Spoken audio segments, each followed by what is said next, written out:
Bonjour, bonsoir peuple congolais, ça dépend à Héros Bozali Kolanangaï, Ngaïn de Kolamino Christian Bolabien, Mamba, peuple Mokoz, peuple souverain, combattant, résistant, révolutionnaire, PNI. PNI est donc politicien non institutionnel. Bande Konangaï, Toye Koloba Mbangu Awa na Lombangu Penza, situation Oyo ezali donc les loyo na Congo, et puis tu peux profiter aussi qu'on parler na Makambu Etali UDPS. UDPS puisque donc tout tu peux perdre un secrétaire général donc papa Nabiso au encadré biso na UDPS donc docteur Pongo et docteur Pongo tango a comme secrétaire général UDPS donc biso nous avec wana to bané na Birindwa après Moko et puis donc on a basaillé bon et puis ngatika kindeye tango hier avec secrétaire général ndinga na na 2001 na la photo donc bande kona ngai ezali passe mingi secrétaire général wana docteur de son état abuni mingi na UDPS a souffert mingi na UDPS mais sur le plan politique abimi eloko mokote sur le plan politique donc secrétaire général Mpongo azalaki très intelligent, azalaki vraiment mutu a organiser parti na ba moment oyo ezalaki très fatidique et que les loyo atiki biso et bomoni IDPS ndenge komi comme na biteni et donc batu wana ba congolais d'autres compatriotes ba yineti ko saelande famille à Tshisekedi ba ineti ko selande groupe moko boye o le ba komi lelo ba secrétaire généraux ba boye donc bande kona ngai ezali passe mingi tant on aurait que papa wana kufi donc et déranger ngai esali nga passe maison de la bisonyoso et que les loyo batu mingi babimi na UDPS ya bikolo mususu babimi maboko pamba babimi donc bredouille mais donc bredouille et ils allaient pas si ming alors que le lo Augustin Kabouya ba comme ko UDPS facilement ba Jama Kaboun ba zuba UDPS facilement ba zuba poste minene et ba Peter Kazadi ba zali wana ba zuba poste facilement et bazali ebele ba Sami Badi Banga ba zuba ba poste facilement ba Félix Antoine Chilombo ba zuba poste facilement donc bazali ebele molongo zali molai alors que ba tout le corps ba secrétaire général Pongo bato ba pesa ki valeur ya IDPS bato ba tombola ki bendele ya parti bato wana donc lelo et komi pasi babimi maboko pamba lelo ba kufi c'est un papa responsable puisque c'est un médecin de son état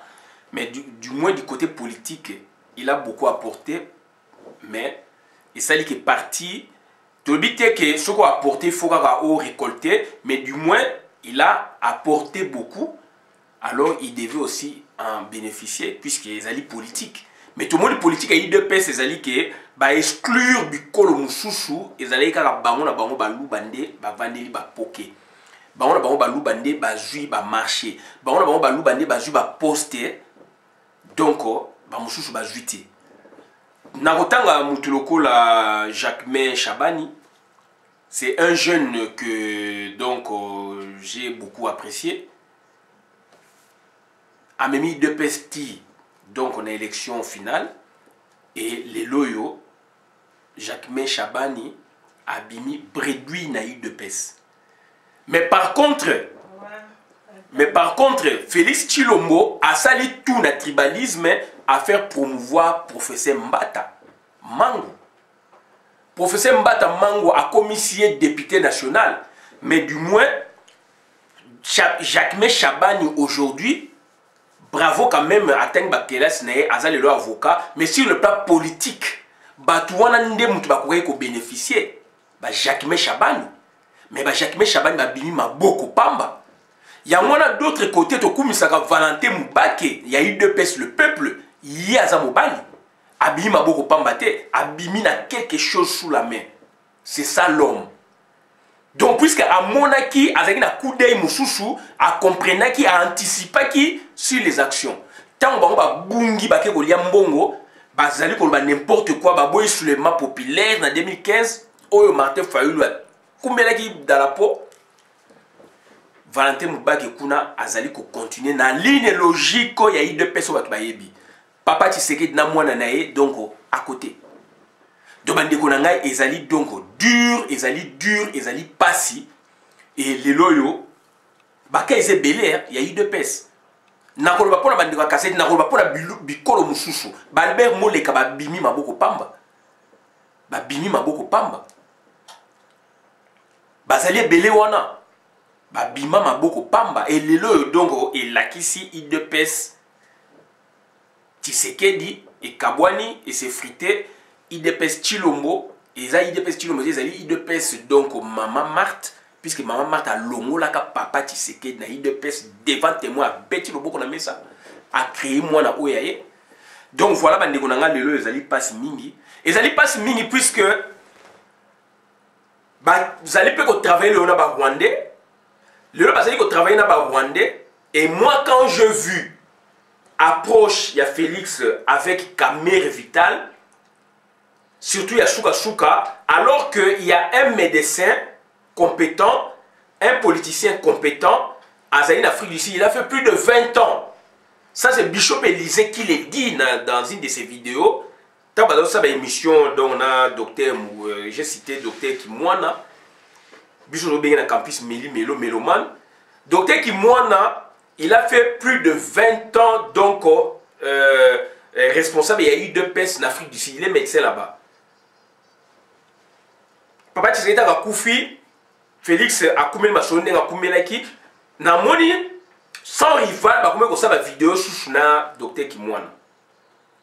Na ba projet bazalaki nango etc. Mais quand je vu puisque na yebi terrain. Quand j'ai vu maintenant Félix Abaniko approcher ou Vital Kamere approcher Félix Tshisekedi, dans la géopolitique, il y a campus Ndengezalaki UDPS dans la clandestinité. En face, il y a UDPS avec JMPR. Naïsi Bandeko to travailler na baongabi, docteur Kimwana. Vital Kamere a olingate ba travailler na ye. Tabas Baniko signé ba corps na bangona ba FCC. Avant cela, avant l'élection, c'est le docteur qui m'a donc abonné comme ça, ma vidéo na yé donc sans rival. Sans rival, le à Kinshasa. Et là, on comprend en côté puisque il y a terrain, nous on a vécu ça. Donc Vital Kamere nous connaît, il connaît docteur qui m'a donc avant qu'on linga jamais. Donc docteur qui m'a à s'approcher de Félix et Chilombo. À qu'on linga jamais. Puisque tu es banni depuis campus. Tu es bien depuis campus puisque donc Vital Kamere azamuta terrain, docteur Kimwana azamuta terrain, oncle Sabo Kolomé azamuta terrain, Bocha bazabata terrain, Jacques Njoli bazabata terrain, Bazali belé wana donc au lieu ba komi ba politicien, obe mina bazabata terrain, ba yebi situation ngana za koloba lelo yo. Vital Kamere ayebi makamu na za koloba lelo puisque université d'attendre un laboratoire politique. Affrontement, il y a UDPS, na JMPR, na Unikin. Moi, la professeur Dielo na terrain, batena il y a UDPS, il y a UDPS. Nemus na terrain, batena il y a UDPS. Bazali ebele molongo molai, ba chakolenga ba ba sepe na biso donc azaka na poto chakolenga. Makamona zolo badongo na banza maître Makaya Anderson a contredit ngate donc chakolenga ayi sepe na biso donc na Unikin bango mutu ba préparaka donc meeting ya Tshisekedi na Ponkabi ba benga mo Ponkabi mais yaki Ponkabi donc ça dire na place le komi stade Kamanyola chako na batu o bazalaki wana ba prépara meeting. Il y a eu deux PES depuis l'université de Kinshasa. Ba bis et kita na mus na biso. Tu as bis sotraz. Puisque batu lelo do ba omuna komo ezande ngwana, bien que la temps peut toujours ko crier que mboka marché bien tête, mais on avait de bus. Na trafic na iniki na ba bus et même ba 40 bus c'est un ami. Ils ont qui est partout, ils peinent njili boy partout. Na trafic. Donc ça dit bande ko na ngai, so ke pe côté international so ba bus ezalaki. à part biso ba city train ba ni ba biso ba yo ya ba étudiant wana to benga bangombe à part wana donc toujours kabaïdé toujours mataliko to benga kabaïdage mais ba biso ya ba société à transport en commun zalaki de ba étudiant ba zéro souffrir na bus té et ba étudiant ba kanga ba biso na 88 meeting ya papa Tshisekedi na ponga bi o ba bomaka garde du corps na ye ba étudiant ba kitaka en masse na ba bus préparation ça mina iniki to mona boy donc c'est-à-dire makambu o lelo ya combat ezali biloko ya ba étudiant to vivre en na unikine na ba caméra na ba oncle Sambo Kolombe na ba Jacques Njoli leo bango ba komba professeur caméra né donc akene so présenter thèse ne so pe a jouer ki na ebité donc bazali ebele wana ba obemina ku to tangina ngata ngina obemina ku donc ba belé bazali wana o lelo bazali na gouvernement ba lujolo mbambi donc ba yebi ba réalité wana lelo ba comme ba ministre ba responsable na gouvernement etc. bazali mingi soit ba ninga na biso soit ba vie na biso mingi pe ba yi ba assistant na biso ba boshab ba yi ba étudiant ba yebi biloko na zoloba UDPS affrontement UDPS donc JDPS contre JMPR na unikin UDPS dans la clandestinité na Congo d'autres na parti moko parti état MPR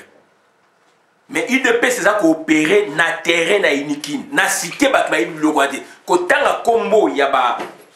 fondateur ya UDPS na terrain ba kangiyo puisque baza ko reléguer bango donc na terrain bah, on parle même pas de l'UDPS mais UDPS n'a pas palou na mon mouvement na inikité mais UDPS est visible na terrain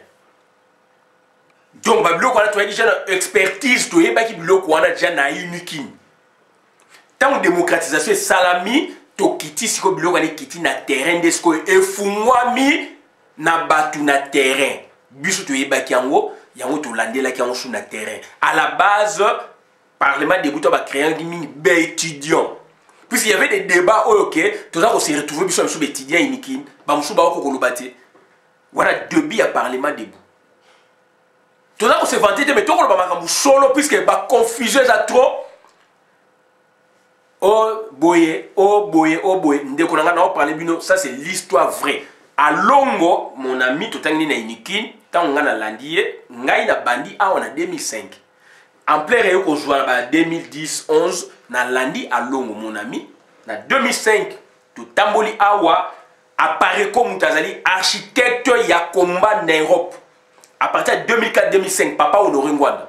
nga na bandi résistance combat avant papa Honoré Ngwanda nga bandi on a 84 il y a na pouvoir je dis 84 na inikin il y a na pouvoir il y a ko banango do 30 après il y a ko banango na 2004 do 30 après na l'équipe papa Honoré Ngwanda donc na résistance 30 ans avant na combat 30 ans avant il y a ça na kata pouvoir a na kata major donc mais du moins na poto a apporté un plus à wana gare du Nord j'étais là soki na zaki mutu musune na kota apareko ba vie na nga se baba gare du corps ya minene ya DSP na ba capitaine Luindula na gare du Nord babi petit kota nga bino vie na moni méthode ya vie honoré et ça intéressant biso na IDP c'est ça iboiti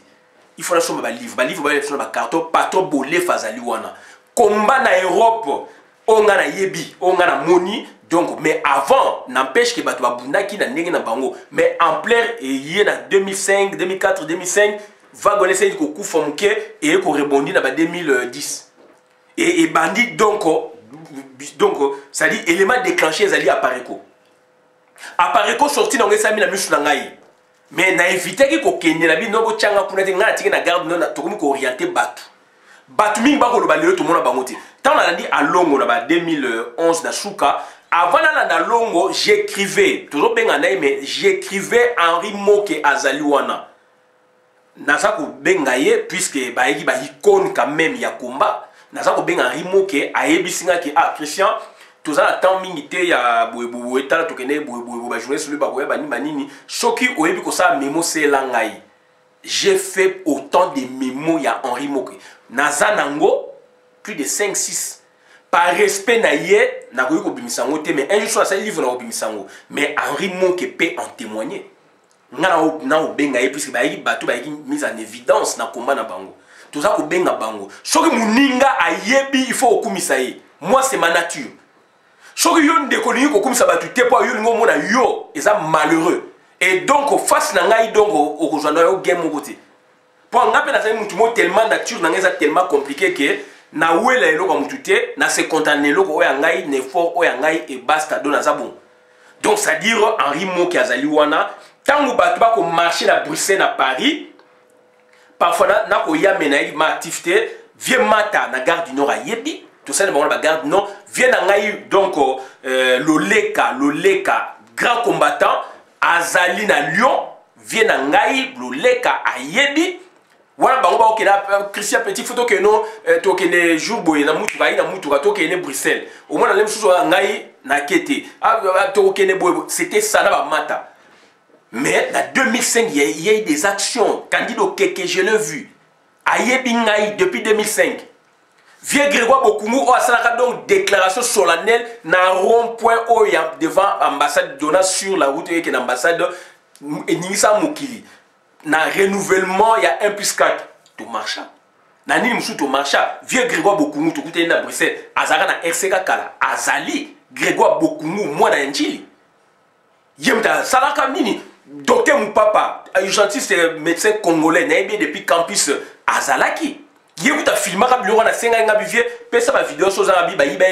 appareil. Il y avait des gens qui avaient filmé. Un jour, il filmé en France. La TV est bloqué, périph, va venir tout bloqué, la télévision, il y a France et Kitaka. Moutaloba qui est vieux Grégoire Bokoumou. Vieux Grégoire Bokoumou, ça monsieur a expliqué comment. Nakutaka donc colonel Esalo naye donc vient na ngai donc capitaine Luinde to ça né azotina batu communicant et avec ngai tant que vous n'avez ici vie Esalo ngabi donc capitaine Luindu là albi azoya mais il azotina batu mais il fallait y a déjà ngabi non azoya kalate chef na ngai qui constat le matin agressé qui joue wana il a la moto azalaki Machuda lengelo mona ya matonge petit nanga jidoka ya geda Machuda tout ça on a gardé non tout ça na bango ku bakena ti na sortie ya officier ya Pariko ba film ezali na zango awa ngaso ko kinanga na zalaka ta film na boya ki puisque par rapport à idéologie on a zango ya IDPS donc il faut arrêter ce boyi batute boyi biti et ngaita na ndia longo na ebisi ya longo ngabi alongo omoni kuro to tanga kina professeur Kai Matamba IPZ yango to ba no travail yango alongo azali akoyi ko témoigner pichu shomu azana yebe akoyi ko témoigner ngabi alongo ezali biloko to tanga ki donc IPZ donc il faut to beta yango nde mutu ezali komba yango na donc biloko via pesa ki yango donc na yebisa ki donc na yebisa ki alongo na yebisa ki alongo. Donc, il faut faire attention, tant que vous donc vous avez le combat vananier, sala combat na ona ndenge na yo. Nous on connaît le combat toujours landelango depuis donc Unikin, j'étais sur le terrain de Unikin, bateau la tenga on a Unikin to yebi, to yebani. Combat na Congo na banda la cité zalété. Et à bloc à université, deux jeunesses qui s'affrontaient, démocratisation bou et kiti biso to yebi to landelango.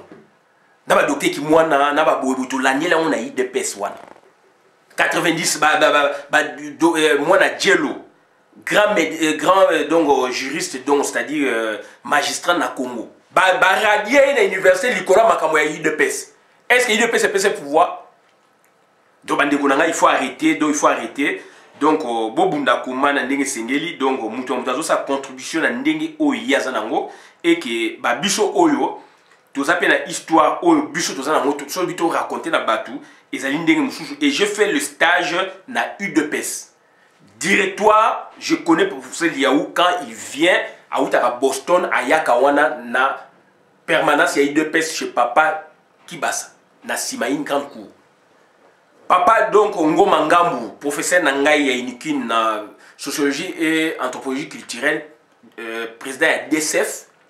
bureau na Ngo na Kandaka na quoi donc enseignement. Donc tout le monde a bangoana ba kengo adondo ba boye bo batu tout le monde a bangoana donc ça dire tozali batu ya terrain to yebi tout ça autant la makamne ça pour les cadeaux ça dit bablo comme il faut faire beaucoup d'attention donc tant mutu olingi koloba oyebi mutute il faut faire beaucoup d'attention donc bandeko na ngai ezali passe mingi et donc yango moni na lobai ke Vital Kamerhe tant que Meli Melo azali wana Vital Kamerhe akolinga te Melo mana za pembe na Félix azali azala batu oyo a travailler na bango bato bazali na bango ya I2PS mais ne ba kangami na cash donc il faut cash benga na bango ezali na kada dilo bango basalaki et Meli Melo ayebi Vital Kamerhe ayebi Meli Melo Vital Kamerhe ayebi oncle Sam ayebi Jackie Njol ayebi Bochap depuis Unikin ezali awate nga na yebi ba viona depuis Unikin na yebi ba tuana depuis Unikin ba Luzolo Mbambi ba boyeboy donc oya ki ministre ici ba viona biso Unikin na yebi bango depuis Unikin tant ba yebi étudiant ba musu ba biso koti bango ba suivi ça etc ba yebi na ba comité ba sport makabe belé to yebi bango depuis Unikin. Donc, bloc on a oloba donc muta Inikin avant 90 aïe makamo na oloba. Bloc est et ouest na Inikin. U2PS J2PS. U2PS JMP. Oui. Donc eza bloc mchouchou. Donc ezali on s'en vante pas. Ezali combat nga benga eza ba contribution personnelle. Ça la contribution na yo. Et Moutamoutazo sa contribution na histoire Moutamoutaza moula nga na bani on a 84 I2PS et bini na 82 nga na bani on a 84 et donc on a yali na niveau ya université mais na niveau ya famille aussi te toucher la politique avant comme batunyo stupé ba ko toucher la politique donc to faire attention tant oyebi mutute to vanda to travailler donc ba divergence de vie ko salama ba boyeboy ko salama donc Moutamoutaza périph na donc ça dit plus de confusion. Mutumo rose à la jalom ninga zalité donc ezali combat donc c'est-à-dire ngana za koloba eza ba lecture politique tant on a vani na bia eloko eza boye eloko esala maboye eloko boye esali bo pourquoi boye donc voilà na pesika na illustrer la canette ya docteur Kimwana est-ce que sans rival lelo akoki ko expliquer phénomène wana yazali na vita na yazalaki na docteur Kimwana basali be émission Félix lelo yemo sa rival azako se retrouver te Vital Kamerhe abimi wana mais ce que Vital Kamerhe vis-à-vis na ba ancien Inikin il y a un autre discours tant on a moni Vital Kamerhe s'approcher basenga bia donc Kimwana donc yena Félix est comme à distance mais Vital Kamerhe baza intrus aza rwandais burundais to ebe depuis Inikin donc lelo na yeko regretter mingi décès ya docteur Pongo baza bato ba contribuer quand même ba formation politique comme chose na on a ba I2PS et lelo atiki biso et malheureusement constate donc toujours d'échec donc batouana mingi puisque baza databi kolo mususu et que président ya parti Azaï Moulouba ba privilégié qui donc avancement en grade ou ba promotion à batouana te baza kolia ba mbongo ndenge bango balinge baliaka mais batouana baza ko exclure bango batouana ba comme ba marginaux ba comme batouana ko sela bango ba esclave na bango sans que bayeba ngape na zaki esclave ya I2PS sans que naeba ngai na vanda dongo na 86-7 ke ba ko menacer papa Tshisekedi to kangi parlement hymne national de Beti donc il faut bozonga il faut to zonga ba volonté ba zonga na machette nani ba pesa so couverture na sala sentinelle devant le pango ba Félix wana na limité na la sala yango point nini bolingwa parti aujourd'hui on a c'est un leader et pourtant on a des leaders équateur rebelle Mobutu même yemoko batuo bazala qui m'a déjà ba leader équateur ba papa il est autre dans donc territoire mokoto mais nan papa il est ôté mais du moins donc on a suivi ba I2PS te suivre branche ya Tshisekedi et on est dessus na comportement oyo bazaki na ngoya double et bimi lelo ya tribalisme la Congo et ko lekate donc bande konanga ezali mawa mingi constitution ya ba gouvernement na bango tomoni ba constitution ya ba bureau na bango ba cabinet na bango tomoni c'est malheureux tribalisme ya degré supérieur na Congo ko lekate aile biso tribalisme Félix pour na apanza ba mabala batu aile batu tribalisme pour na kotsa ba désordre na ba famille batu oh ya botina rwandaise apanza bana ne abotina mongo ndeko na biso leka mpela apanza bango abotina tata mwasi na ye Muluba aboti tata mwasi na ye apanza bana wana mais aina bapesi na munoko lo ba tribalisme pour panza lelo Paul Kagame na batu na esko ba panzani ba dénoncer ye pa esko dénoncer ba baza ba rwandais siko bolobani donc autre ya koloba ngwa to suki awa na ye ko interpeller batu to faire attention mboka ezali occupé donc tout ça na marche les 11 oyo donc on a comme la porte à Viette il y a une porte de Panthère tellement ils a sécurisé bâti biso na porte de la Viette donc biso tout s'est retrouvé à la porte de la Viette donc ils allaient marche ba combattants résistants révolutionnaires donc bato ba ligne progrès bato ba ligne mboka ke ne liboso donc bande ko na nga yango tozali ko senga na bino tozala ensemble tozali ko senga na bino tozala uni tozala ko senga na bino lundi bo kita ebele na porte de la Viette place marche ezali place marche ba combattre ezali ba résistant ezali to défier Félix Antoine Tshilombo ayena bangulu na poto to défier ye ba ye ko sala loko moko te ba yende donc c'est-à-dire pèlerinage ou quoi je ne sais pas tourisme donc bande ko na ngai baza na projet moko te auti ko sala ça réunion ya gouvernement yena Hippolyte Kanambe et salama nulle part dans le monde muta azali na pouvoir te apesi passage ba ministre na premier ministre ba vandi c'est Hippolyte Kanambe qui préside et ba vidéo ezali ba yebisi so ba vidéo ezali ba vidéo to obimsango kalate ba vidéo ezali ko bimande ba promettre biso ba vidéo ezali de to obimsango donc c'est-à-dire bande ko na ezali passe mingi auto eka ko yebisa bino ngwana to suki awa to zala uni Congo ezali mboka ya kitoko ya munene ezali Eldorado ya Afrique ya monde et donc ezali mboka oyo esengeli donc lobby vraiment bato ba travailler puisque ezali chantier et donc bande ko nanga esengeli mato travailler to bosser ya moi toza ko senga nano première étape biso tutoya donc le 11 na porte de la Viette marche ya kafu ezali wana sitine ezali wana pona ko défier Hippolyte Kanambe pona ko défier Félix Antoine Tshilombo donc a yibi d'élection a détruit mboka na biso a bani ko kotsa ba forces étrangères sans notre autorisation etc donc a yeko bomane mboka oto yaka ko ba ngwa to suki abola na vidéo malama kota communauté merci.